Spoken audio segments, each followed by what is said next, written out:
Vai pôr na onde? Lá na coisa da descarga. Onde que ele é isso aí, né?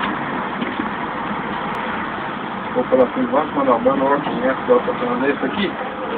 É, né? Tá foda aí, bom. Isso aí é o nosso amigo Wanderson. Levanta esse aí pra mim. Manobrando Levanta aí.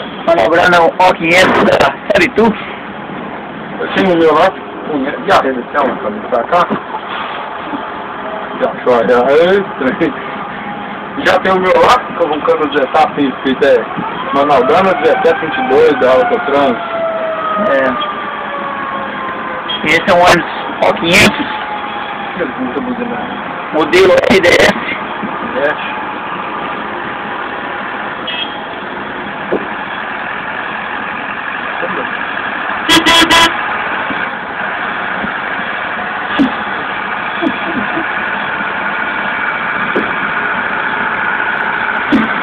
Gostou lá pra parar, cara? Não é esse negócio de descarga, não é? Acho que é isso, não? Não? Ah lá, vamos tirar. É bom dar mais manobra. É. O celular. Variado 3420. Eu não consigo ficar só na primeira.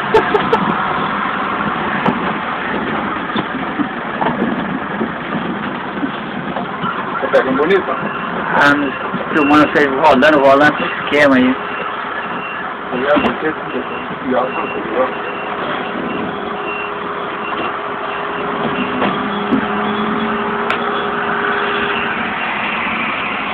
Todo mundo aqui tem que ficar em simulação, né? É, isso. Simulação.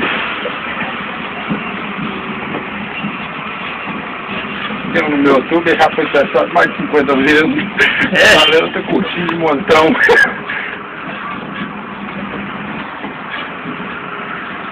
Aí, chegando de viagem, manobrando o ônibus para encostar na garagem da Saraitu, em Patinga. Pode ir, mas não foi até encostar não, né? Hã? Pode ir, Mari? Até lá.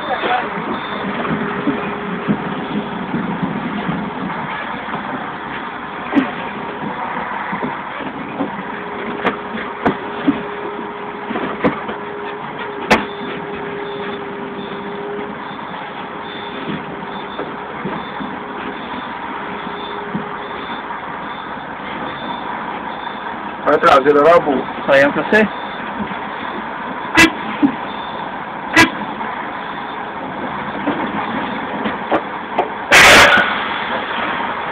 A mata é boa, tá? Filé, fino.